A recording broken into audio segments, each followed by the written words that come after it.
You ask Tiger to solve. This deals with linear equations with one unknown. The final result is x equals 8. Let's solve it step by step. Group all x terms on the left side of the equation. Add 2x to both sides. Group like terms. Simplify the arithmetic. Group like terms. Simplify the arithmetic. Group all constants on the right side of the equation. Subtract 12 from both sides. Simplify the arithmetic.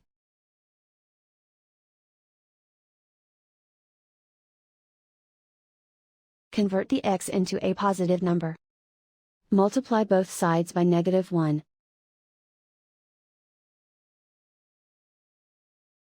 Remove the ones. Simplify the arithmetic. And so the final result is x equals 8.